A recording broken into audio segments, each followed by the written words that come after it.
Apakah Anda tahu dewa monyet? Monyet akan membawa mayat bayi monyet yang mati selama 3 tahun sampai kering dan menjadi tali monyet. Tali monyet dikatakan sebagai cara mereka untuk mendapatkan simpati manusia, alatnya untuk mendapatkan lebih banyak makanan. Tapi kemarin, saya mendapat telepon. Kyutio dari kebun binatang kota. Mereka menemukan monyet memegang tali monyet. Tidak terlihat seperti monyet kecil, lebih seperti bayi manusia yang mati. Pitanak mengirimi saya foto. Monyet besar berambut abu-abu, memegang sesuatu yang menyerupai tali di lengannya. Tapi fotonya terlalu buram. Dan saya tidak dapat mengidentifikasi isi tubuh. Kami berkendara semalaman ke kebun binatang kota. Untungnya saat ini, Tidak ada lagi pengunjung di kebun binatang. Investigasi cepat. Kami disambut oleh penanggung jawab Gunung Monyet. Disebut Chouhu. Dan saya melewati saluran staf. Ini pertama kalinya aku bersentuhan dengan monyet yang begitu dekat. Chouhu mengangkat center. Yukapkan tak polisi pada monyet di pohon. Ini dia. Pohonnya sangat tinggi dan saya masih tidak bisa melihat dengan jelas. Apakah itu monyet atau manusia dalam pelukan monyet? Akhirnya dalam keputusasaan, kami mengejutkan monyet dengan pistol penenang. Saya mengambil tubuh dan melihatnya dengan cermat. Dikonfirmasi bahwa ini adalah mayat bayi manusia. Jenazah segera dikirim untuk diotopsi. Gunung Monyet juga ditutup sementara.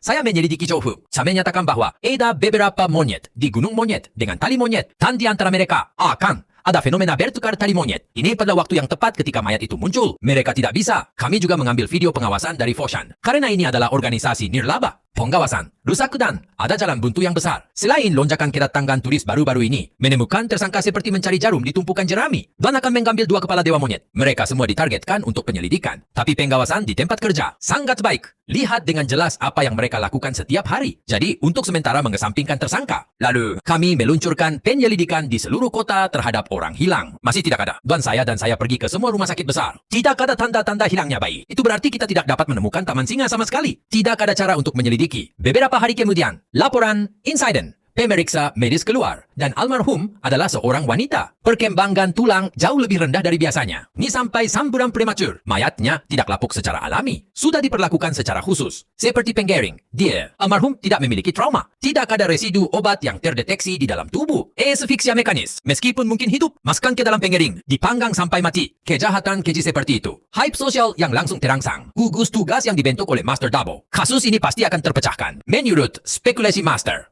Teori pembunuhnya membunuh seorang bayi dengan sangat ganas. Probabilitas balas dendam sangat tinggi. Dan si pembunuh memilih untuk membuang mayat itu ke Gunung Monyet. Sepertinya tahu sesuatu tentang perilaku monyet. Mungkin memiliki gelar pendidikan yang relatif tinggi. Master akan memeriksa ruang lingkap. Itu diperluas ke beberapa kota sekitarnya. Tapi pada akhirnya tidak ada petunjuk berharga. Sudah sebulan sejak kejadian itu dan terlihat sedih setiap hari. Pada akhirnya kita punya tebakan. Mungkin almarhum tidak memiliki hukum. Saya tidak lahir di rumah sakit. Maka dia memiliki probabilitas tinggi. Lahir di daerah pedesaan yang lebih terpencil. Dan pertimbangkan penolakan. Jadi kami mulai mengamati pedesaan sekitarnya. Mengecewakan tidak ada. Tepat ketika kita bingung, seorang penduduk desa memberi kami petunjuk penting. Ada seorang wanita tunawisma di dekat desa. Dia tidak terlihat sangat normal. Cici hamil pada usia dini. Keberadaan ayah anak itu tidak diketahui. Anak-anak juga mati beku di musim dingin. Itu sekitar setahun yang lalu. Bujangan tua di desa Jenderal Lee Tam membawa wanita tunawisma itu ke rumahnya. Segera setelah, beberapa orang melihatnya dengan perut besar, berjemur di halaman. Tapi mereka sudah lama tidak bertemu. Tunawisma wanita. Di hari-hari itu. Ini juga waktu bagi tunawisma wanita untuk melahirkan. Tampaknya, Li Tajang ini memiliki kecurigaan kriminal yang besar. Kami segera menangkap Li Tajang. Tapi pintu rumah Li Tajang terkunci rapat. Masker paksa. Tidak ada bayangan Li Tajang di rumah. Rumah Li Tajang telah menjadi debu. Sepertinya sudah lama tidak ada orang yang tinggal di sana. Kami memang menemukan pakaian wanita di dalam ruangan. Tapi tidak ada produk bayi yang ditemukan.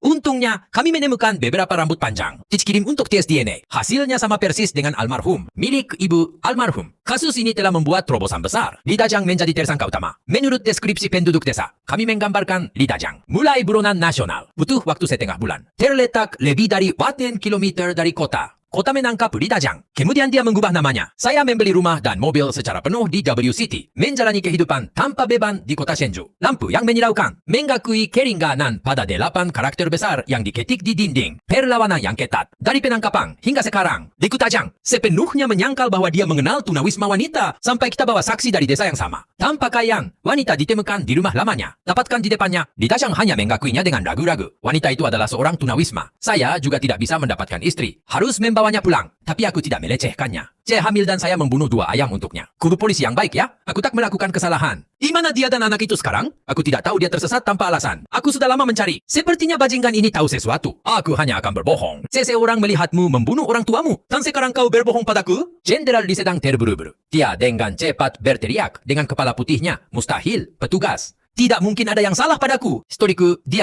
Matanya ragu-ragu. Tampaknya melakukan sesuatu yang sangat kontradiktif. Sogmaster memelototinya karena Anda tidak mau menjawab. Di mana istrimu? Lalu kamu memberitahuku sekarang. Dari mana Anda mendapatkan uang untuk mobil itu? Pekerjaan. Esrai di Dajang. Hanya melakukan pekerjaan sambilan di dekat desa. Saya juga suka berjudi dan minum. Miskin dan putih. Dan mobil serta rumahnya berjumlah kurang dari 800 miliar. Dari mana dia mendapatkan begitu banyak uang? Di bawah tekanan kami. Li Dajang akhirnya mengatakan yang sebenarnya. Mungkin Li Dajang, istri sedang hamil 6 bulan. Orang aneh menemukan Li Dajang 1 juta memberi istrinya. Tambahi di perutnya. Di depan Yuang. Li Dajang langsung kehilangan akal. Senang berkemas istri dan anak-anak dan mengirim mereka pergi. Itu menandatangani kesepakatan dengan pria aneh itu. Saya harus merahasiakan kesepakatan itu. Li Dajang tidak berani pamer ketika dia mendapat uang. Berlari ke W City. Lebih dari 4 kilometer jauhnya semalam. Saya berencana untuk menjalani hidup saya. Dikatakan agar Li Dajang ini merasa lega. Ia kembali merosot di kursinya dan menghela napas lega. Jadi, kau salah orang. Apakah Anda tahu siapa orang aneh itu? Dan bertanya. Faktanya, dia terlihat seperti kuda poni. Ambil Yuanji untuk melakukan sesuatu. Saya juga bertanya, mengapa saya harus memiliki istri saya? Dan dia mengatakan kepada saya untuk tidak mengatakan apa-apa. Jangan berkhotbah di mana-mana. Apakah Anda ingat seperti apa rupa orang itu? Dan bertanya, saya laki-laki. Mengenakan pakaian biasa. Tapi ada juga banyak masker dan kacamata hitam. Aku juga tidak bisa melihatnya. Seperti apa bentuknya? Sayangnya, petunjuk ini terputus di sini. Saat ini, dokter forensik mendatangi saya dengan tergesa-gesa. Wajahnya tampak les. Saya punya berita luar biasa untuk Anda. Ya, biologis. Almarhum, bukanlah Jenderal Lee. Mataku melebar. Awaban yang luar biasa untuk apa yang Anda katakan. Saya mengambil laporan di tangannya. Hitam putih. Jenderal Lee bukan almarhum. Ayah, biologis. Lalu siapa ayah biologis dari anak tersebut? Sejauh ini, Jenderal Lee tampaknya tidak tahu bahwa anak itu bukan miliknya. Jadi mungkinkah ayah biologis anak itu pembunuhnya? Dia menghabiskan banyak uang untuk membeli kembali duo ibu dan anak. Membunuh anak-anak karena alasan lain. Dan yang memegang laporannya, mereka menggerutkan kening bersama. Itu tidak masuk akal. Itu tidak masuk akal. Jika itu benar-benar ayah biologis dari anak itu. Untuk membawa anak itu, apakah itu membutuhkan banyak usaha? Apakah orang kaya menyukai pria tunawisma? Ini semua sangat tidak rasional. Tapi untuk mengembalikan kebenaran, kita harus menyelidiki. Tuanku dan aku dibagi menjadi 2 cara. Saya pergi untuk menyelidiki keluarga kaya yang awalnya kelas atas. Saya mulai menyelidiki di dekat desa di Dajang. Harus menemukan ayah biologis almarhum. Penyelidikan saya tidak menghasilkan apa-apa. Keluarga kaya ini juga tidak kekurangan anak. Pilih Ding. Biayanya itu juta untuk membeli wanita hamil. Kemungkinan seorang wanita. Tuan telah menjalani penyelidikan skala besar. Perbandingkan DNA satu per satu. Akhirnya menemukan DNA yang cocok. Orang lainnya adalah Li Dajang, desa tetangga. Paman Liu dari Rokujui, tapi Paman Laga sudah sejak 2 tahun yang lalu. Saya pergi bekerja di luar negeri. Tidak ada waktu sama sekali. Dan segera menaruh objek investigasi. Terkunci pada putra bungsu, Paman Liu. Kami segera memanggil Liu Nenshun. Setelah perbandingan DNA, Liu Nenshu adalah anak perut tunawisma perempuan. Ayah biologis putranya, Liu Nenshun, mengetahui hal ini. Aku juga terdiam karena terkejut. Dia mengungkapkan kepada kita kebenaran yang mengerikan. Pikirkan itu di bawah dorongan keinginan. Dia memperlakukan pedagang wanita sebagai objek obsesi. Kemudian, saya melihat perut orang lalu lintas wanita semakin besar. Liu Nenshun bersalah karena menjadi pencuri. Saya naik kereta menuju selatan semalaman. Aku akan lari. Bagi seseorang untuk menghabiskan 1 juta untuk ibu dan anak perempuannya. Liu Nenshun mengatakan, dia sama sekali tidak menyadarinya. Keluarga Liu Nenshun hanyalah seorang petani biasa. Dia sendiri hanyalah seorang pekerja konstruksi. Tidak bisa mendapatkan 1 juta. Kasusnya buntu lagi. Tidak dapat menemukan pembeli. Saya tidak bisa berspekulasi bahwa saya membeli seorang pedagang wanita. Alasan ibu dan anak. 6 bulan telah berlalu sejak insiden kekerasan itu. Petunjuk penting hilang. Kasusnya tidak kemana-mana. Tuanku dan aku semberut setiap hari. Tepat saat ini, seseorang menelepon polisi di lokasi konstruksi tempat kesepakatan dibuat. Salah satunya digali di lokasi konstruksi. Mayat yang sangat membusuk. Perut almarhum dibuang. Waktu kematian diperkirakan antara 6 bulan dan 1 tahun. Dapat disimpulkan dari kondisi gigi dan ukuran panggul. Almarhum adalah seorang wanita. Tinggi 6 meter. Usia sekitar 30 tahun. Ini sama dengan tabib wanita yang dijual Jenderal Lee. Sangka atau konsisten. Kami melakukan perbandingan DNA mayat dengan sangat cepat. Dipastikan bahwa almarhum adalah bayi gunung monyet setengah tahun yang lalu. Mumi ibu. Kasus ini akhirnya membuat kemajuan baru. Tapi Tuan juga tidak begitu senang. Dalam 6 bulan terakhir, kami sangat berharap bahwa ibu dari bayinya masih bisa hidup di dunia ini. Sayang sekali dia sudah lama terbunuh. Hal yang aneh adalah deteksi forensik. Tidak ada tanda-tanda pemukulan pada tubuh. Masih ada jejak sungai kuning yang ditinggalkan oleh operasi Caesar di perut. Luka fatal almarhum juga ada di perut. Itu adalah luka pisau, penuh tingko sente. Luka dan tubuhnya sangat rapi. Pembunuhnya sepertinya tidak mau memberikannya sama sekali kesempatan bagi almarhum untuk bertahan hidup. Almarhum adalah setelah melahirkan seorang anak. Setelah beberapa saat, dia dibelah oleh si pembunuh lagi. Berdarah sampai mati. Kebencian mendalam. Macam apa itu? Untuk menyatukan seorang ibu dan anaknya. Bunuh dengan cara yang berdarah. Lihat laporan Donya. Tuanku dan aku sama-sama sedikit kedinginan. Kami telah bergabung dengan 2 kasus. Dan sekali lagi mengunjungi kota. Rumah tangga dengan aset jutaan dolar untuk diselidiki. Dan saya bertanggung jawab atas Li Dajang. Datang, Tamakura-san Ryunenhan, kasihan. Tak satu pun dari kami menemukan petunjuk baru. Kali ini, Itensemir jauhnya. Departemen Kepolisian Kota menghubungi kami. Mereka mengklaim telah memecahkan kasus penculikan anak yang besar. Menurut pemimpin para pedagang manusia. Eda pria aneh. 4 juta memberi bayak yang baru lahir. Pria aneh lagi. Lagi 1 juta. Hatiku langsung waspada. Mungkinkah si pembunuh sudah mulai melakukan kejahatan lagi? Polisi di kota H mengirimi kami video. Dalam video tersebut, seorang wanita parubaya sedang diinterogasi. Dia adalah biang keladi dari kasus penculikan anak besar-besaran. Orang aneh yang kamu sebutkan. Karena menjemput bayak. Ini sekitar sebulan yang lalu. Orang ini benar-benar aneh. Mengenakan masker dan kacamata hitam. Dia datang dan mengatakan dia tidak mengambil uangnya. Tapi itu membutuhkan kesehatan yang baik. Yang terbaik adalah jika boneka wanita lahir dalam waktu seminggu. Itu juga tergantung pada tanggal lahir ayah. Aku tidak bisa mengetahuinya. Tapi saya punya boneka wanita yang baru saja diculik. Artinya, 3 hari setelah lahir, orang tua cemas. Kirim video setiap hari untuk menemukannya. Sambil menggangkat KTP dan menangis. Saya tidak menyangka orang itu akan menonton videonya. Berjanjilah untuk membeli boneka gadis itu. Beri kami 1 juta uang tunai. Hatiku menggantung di tenggorokanku. Situasi ini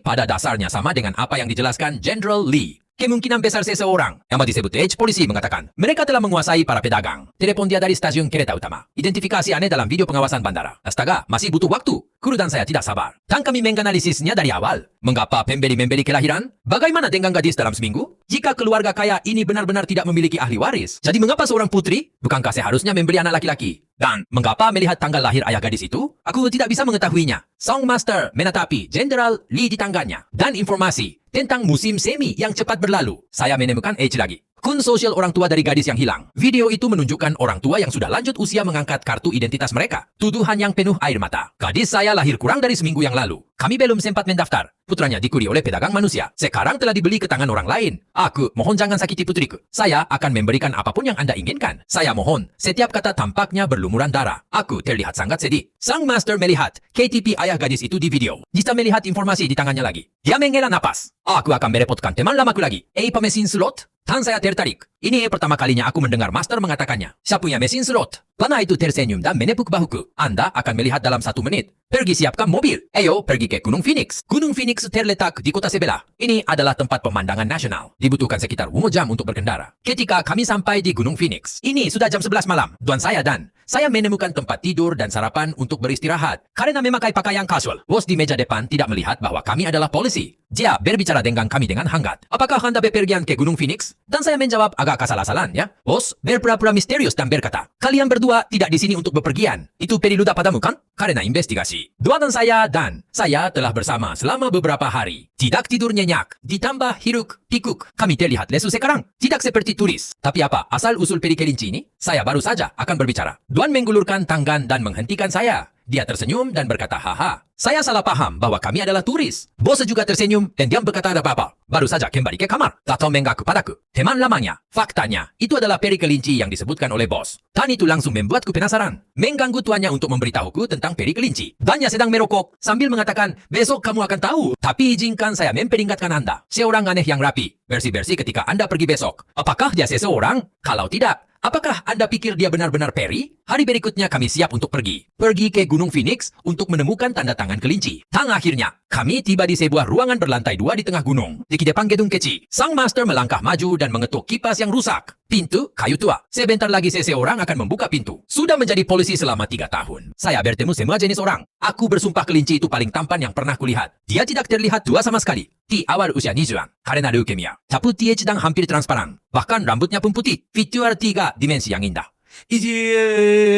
Bubu pupil itu terlihat seperti kelinci. Tidak heran dia adalah peri kelinci. Tutu center gang saat melihat sang master. Lalu tertawa. Apakah kamu ingat saya? Beraninya kau lupa. Anda melihat apa yang Anda katakan. Biar aku perkenalkan. Ini muridku. Temukan saja dia Shoshu. Dia memanggil kami ke dalam rumah. Perabotan di rumah sangat sederhana. Eda patung bodhisattva di ruang tamu. Beberapa sofa kayu. Katakan ada apa? Tuan dan saya secara singkat menyatakan jalannya kasus. Dosen mengambil informasi dari beberapa orang. Dia masuk ke kamar dan mulai mengutak-atik. Lalu keluar. Saya mengambil beberapa kertas keberuntungan kuning yang penuh dengan karakter aneh. Kecuali yang bermargario. Tua lainnya sama-sama setahun musik. Anda baru saja mengatakan bahwa pria aneh membawa. Semua perempuan. Ya, itu benar. Apakah kamu melihat sesuatu? Tuan bertanya dengan cemas. Menggertakkan gigi dan memotong tubuhmu adalah telur anjing. Sebelum para murid itu berkata, ini adalah kelanjutan dari pengorbanan jiwa, sihir kehidupan, untuk menemukan gadis yang lahir dari ayahnya di bulan Januari, untuk menggeringkan tubuhnya dan mengeluarkan jiwanya. Dapat diperbarui. Mayat yang ditemukan kozam, itu sudah ditangani. Gadis berikutnya yang akan dibeli, atau itu hancur. Ini semua bida. Bagaimana takhayul feodal bisa membunuhmu? Hanya saja beberapa orang terlalu menginginkan hidup mereka untuk melakukan sesuatu yang sangat kejam. Aku, bayi bajingan ini, Anda cepat dan tangkap mereka. Wajah peri kelinci itu memerah, menunjuk udara dan mengutuk. Aku sedikit terkejut. Bisa terlihat seperti Tuan Watcher dalam novel. Akan benar-benar mengatakan, takhayul feodal membunuh orang. Sekarang lihat ekspresiku yang salah. Pegang tanganku sambil tersenyum. Pak polisi, saya peramal yang buruk. Saya mendapatkan sejumlah uang untuk menghidupi keluarga saya. Aku bukan orang seperti itu. Mereka yang mengandalkan hantu dan dewa untuk berbicara langsung tentang menyakiti orang. Saya paling percaya pada sosialisme. Aku menggaruk kepalaku. Jawaban tergagapi itu. Aku tak meragukan maksudmu.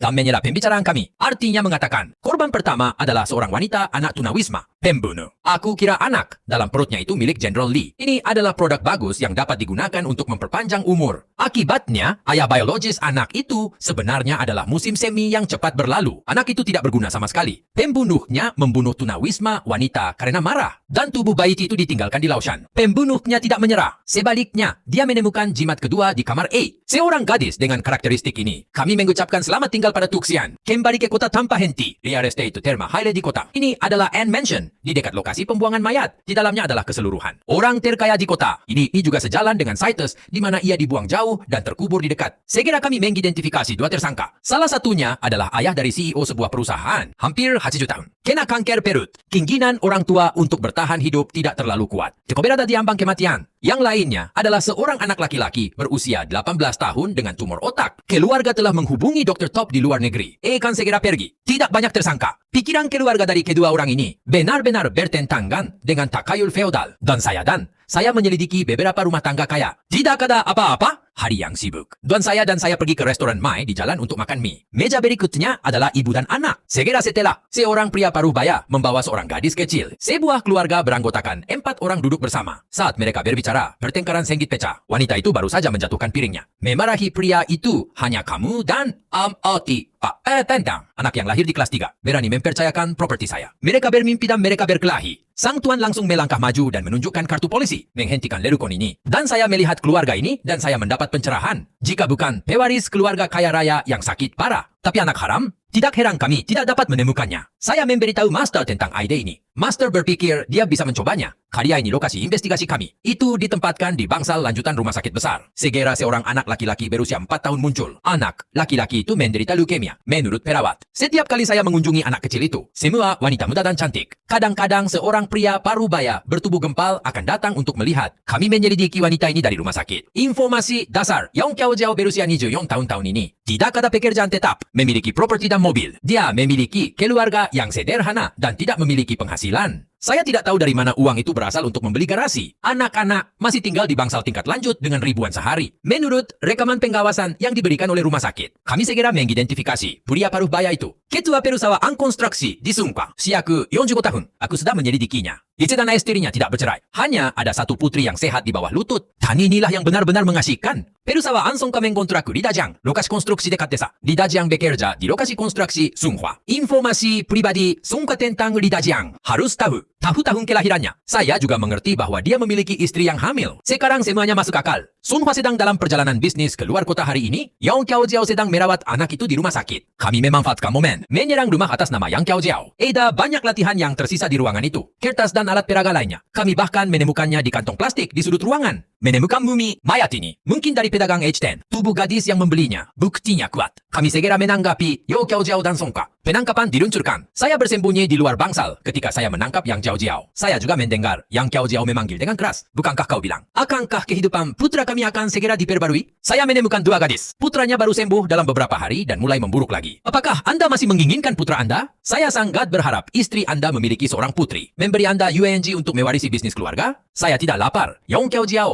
belum bereaksi. Saya terjepit ke tanah. Wajah cantiknya penuh dengan kenggerian. Aku meraih tanggangku dan bersandar di tangannya. Ho Kiao Jiao berkata dengan dingin, Anda diduga melakukan pembunuhan yang disengaja. Ikut tenggang kami. Waktu. Song Fa juga ditangkap di aerial kecepatan tinggi ke Lin S. Interogasi. Yang Kiao Jiao tidak berjalan dengan baik. Kejadian pada awalnya, akhirnya mulai menangis. Apa yang Anda katakan bahwa Anda ditipu oleh seorang lelaki tua di usia muda? Kemudian mulai berulang. Saya hanya ingin anak-anak saya hidup. Eda epia denggangku. Apapun salahku, itu salah Song Hua. Saya tidak ada hubungannya dengan itu. Kualitas psikologis Song Fa juga sangat tinggi. Seorang bisu yang telah berpura-pura bisu sepanjang hari di kota Shenzhou. Dia tidak menjawab apapun yang kita tanyakan padanya. Ini adalah asisten yang bertugas bekerja untuk Sun Hua. Sakugai pingsan. Dia adalah pria aneh yang disebutkan dalam lidah Jiangkou. Saya pikir Tuan Sun hanya menginginkan seorang anak. Aku tidak tahu dia akan membunuh anak ini. Paman polisi, saya tidak bersalah. Saya tidak tahu Tuan Sun membunuh orang. Saya benar-benar tidak bersalah. Sakai menangis. Sun Hua mengirimnya untuk membeli wanita dan anak-anak. Full disk menonjol. Lebih dari setahun yang lalu. Sun Hua mulai memintanya untuk mencari ayahnya. Lahir di bulan Januari. Anak yang lahir dalam waktu seminggu. Lebih diskai seorang gadis. Dia telah menemukan 2 bayi perempuan untuk Sun Hua. Saya masih mencari yang ketiga. Untuk pembunuhan Sun Hua, Sakai mengatakan dia tidak tahu sama sekali. Sampai setelah ini, Sun Hua langsung memecahkan rumah. Jam mengumpat di ruang interogasi. Sun Hua mengaku, sejak dia dan anak Yang Kiao Jiao jatuh sakit, Kiao Jiao telah mencari beberapa cara bengkok. Yang Kiao Jiao juga memaksanya untuk melakukan cara memperbarui hidupnya. Yo Kiao Jiao mendengarkan kata-kata Sun Hua. Bisa sangat marah. Jelas dia memaksa saya untuk melakukan ini. Cinta sampai mati. Tanpa anakku, siapa yang akan mewarisi perusahaannya? Cinta biasa. Sama sekali tidak berharga dalam menghadapi kepentingan. Sun Hua dan Yo Kiao Jiao memulai perkelahian. Jing gigit anjing yang luar biasa. Keduanya mengidentifikasi yang lain sebagai pelaku utama. Untungnya, teknisi itu membalas obrolan keduanya di ponsel mereka. Kasus rekor hari akhirnya terungkap. Sun Hua dan istri pertamanya telah menikah selama bertahun-tahun. Dia hanya membesarkan 1 putri. Tapi pemikiran Sun Hua agak ketinggalan zaman. Dia percaya bahwa hanya anak laki-laki yang bisa mewarisi bisnis keluarga. Karena ini, pertengkaran motivasi pecah antara pasangan. Hubungannya dengan istrinya juga semakin lemah. Di sebuah pesta, Sun Hua menyukai pelayan muda dan cantik itu. Ho Kiao. Segera setelah itu, Yang Kiao Jiao melahirkan seorang anak laki-laki, putra tua Sun Hua. Bahkan lebih patuh pada Yang Kiao Jiao. Kiao Jiao juga mendapat lebih banyak uang. Dia menganggap putranya sebagai sapi perah. Sangat berharga baginya. Aku tidak menduganya. Anak saya didiagnosis menderita leukemia ketika dia berusia 2 tahun. Sun Hua mencari perawatan medis di mana-mana. Kondisi putranya tidak membaik sama sekali. Benar saja, begitu Yang Kiao Jiao kembali ke kampung halamannya, kudengar orang tua di desa mengatakan kelanjutan yang sangat jahat. Metode hidup. Awalnya, Yang Kiao Jiao tidak percaya pernyataan seperti itu. Tapi melihat diriku sakit, melempar dan anak kurus, berpikir kehilangan anakku. Ini seperti kehilangan nyawamu karena pakaian bagus dan makanan giok. Yo Kiao Jiao benar-benar terobsesi. Kobara tetap, Sun Hua lebih tua. Kita juga meragukan hantu dan dewa. Tapi untuk putranya yang berharga, itu bersedia mengkobanya. Semua yang terjadi setelahnya, seperti yang kami simpulkan sebelumnya, meskipun hal-hal dirahasiakan. Tapi Skynet jarang dan tidak bocor. Mereka akhirnya tertangkap. Yo Kiao Jiao dan Sun Hua akhirnya dihukum karena perdagangan manusia. Pembunuhan yang disengaja dapat dihukum mat. Segera Shanghai, Li Dajiang terlibat dalam perdagangan manusia. Liu Ningchun terlibat dalam pemerkosaan yang disengaja. Juga mendapat hukuman yang pantas dia dapatkan. Adapun dokter kulit hitam yang membantu Yang Kiao Jiao, dia juga ditangkap. Menghadapi dia adalah kejahatan pengembangan obat-obatan non-hukum. Wanita tunawisma dan anaknya dimakamkan di kuburan. Tubuh korban kedua juga dikirim kembali ke kampung halamannya. Setelah kasus ini akhirnya terpecahkan, kami pergi menemui Peri Kelinci lagi. Saya juga belajar tentang dia dan tuannya bertahun-tahun yang lalu. Eda pembunuhan yang luar biasa dan menggumumkannya dengan bantuan Peri Kelinci. Peri Kelinci baru berusia 16 tahun itu. Faktanya, dia hanyalah manusia biasa karena albinisme. Saya tumbuh dengan belajar melihat sesuatu dari kakek saya. Semua orang memberinya nama panggilan yang disebut Peri Kelinci. Setelah mengatakan itu, Sun Hua membunuh prajurit wanita kedua. Apakah anaknya mudah ditemukan? Apakah itu benar-benar kecil? Kalau tidak, aku tersenyum canggung. Haha, tidak ada, hanya bertanya dengan santai. Tampaknya orang tidak boleh memiliki terlalu banyak keinginan. Kalau tidak, itu akan menjadi gila.